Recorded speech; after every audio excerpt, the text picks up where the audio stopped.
Welcome back, everybody. I'm Dr. Sellers Educator, and I'm thrilled to have you back with me. Today, we're going to be focusing on Competency 2, Facilitate Learner Development and Socialization.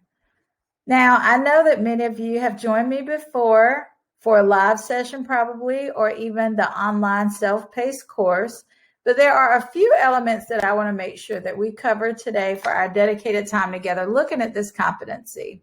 All right, so first, you all know how I like to start. Let's talk about resources.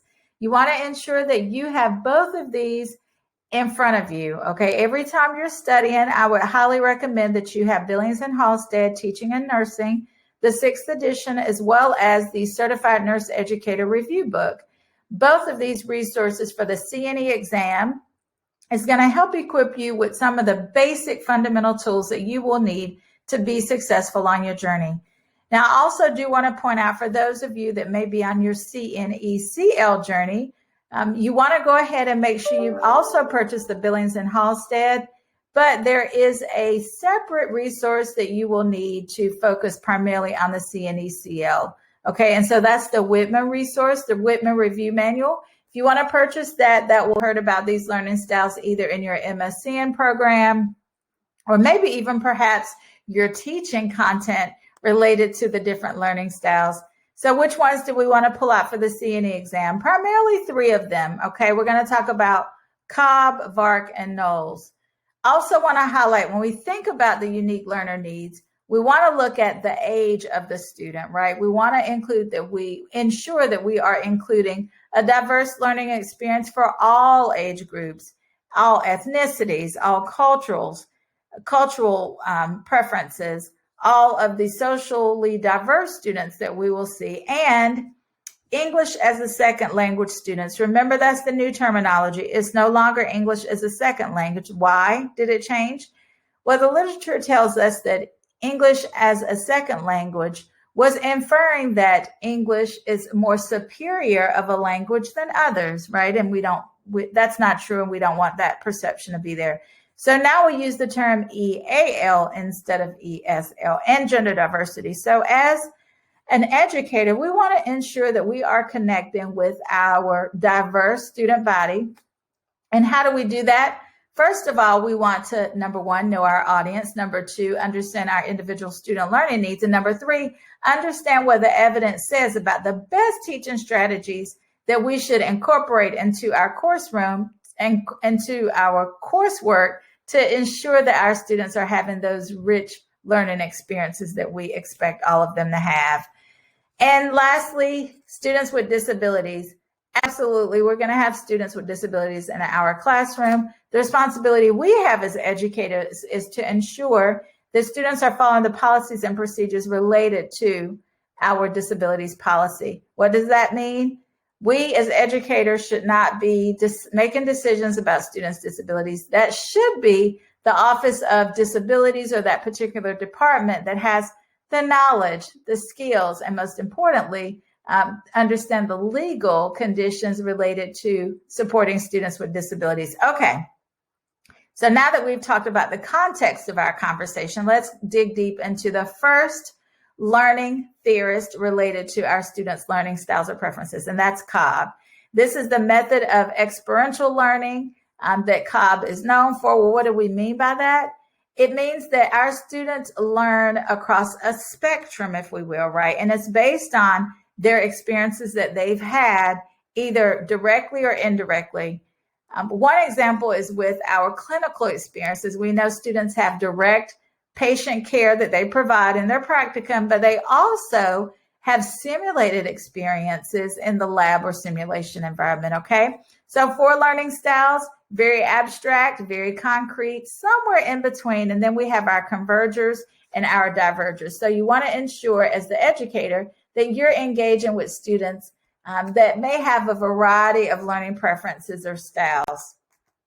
And then we have the Varch learning preferences. And that stands for visual, auditory, reading, and kinesthetic learner.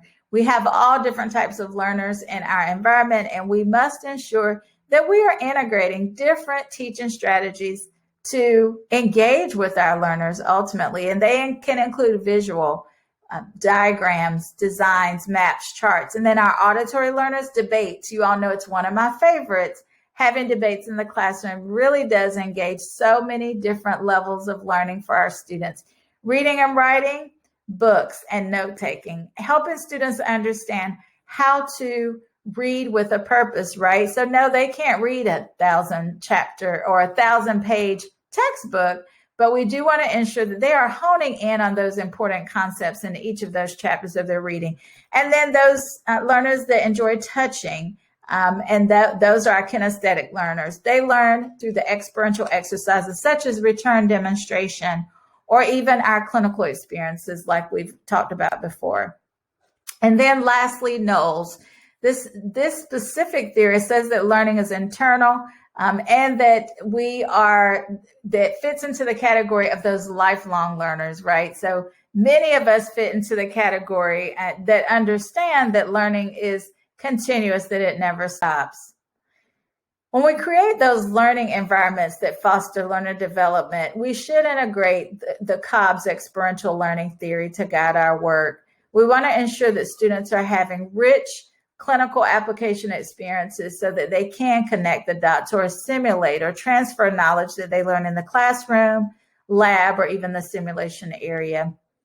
And then to wrap up, Cobb is a learning style that is tied to adaptation and learning from others, right? Learning from other humans. There are 6 propositions in the experiential learning theory that you want to make sure you tap into and better understand. And then lastly, to close out our time together, I wanted to share this depiction that I think provides an excellent visual when we think about how the different learning styles can affect our retention rates. So first, let's take a look on the left-hand side. You see under A, it has that lectures, actually, we see with the research based on this graphic model, 5% of knowledge is retained when we simply lecture. That's right. That's a very sad statistic. What that means is we have to do more than just lecture, right? That's why I referenced in the very beginning some resources that you can use to kind of follow along in our conversation. Now, if we were in a full session, I would also refer to the actual pages in Billings and Halstead or in the CNE review book so you could follow along, or even in Whitman's book, so you could follow along with me as I lectured or spoke about important content areas that we were going to discuss. The other point I want to make is you see that it spans from 5% all the way over to 90%. How do we achieve 90% retention? Well, we should incorporate many of these elements that are included from the 5 to the 90, but ultimately to reach that point, we want to engage our students in teaching each other.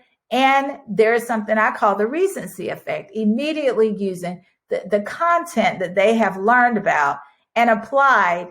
And now the final level is teaching, right? That's the highest cognitive level that we want our students to achieve in order for them to apply those key concepts, connect the relationships, and ultimately provide the safest patient care possible. All right, so I know that was a lot to cover in just a short period of time. I hope this has added value to your day. I am Dr. Sellers Educate. You can reach me at Gmail. You see here. Remember to subscribe to this channel if you're watching me on YouTube. That way you can be alerted when I post videos. I frequently post them, especially if I am having a lot of educators out there that are getting ready to sit for the CNE. But I hope this has been helpful. And until next time, I am Dr. Sellers Educate. Have a great one.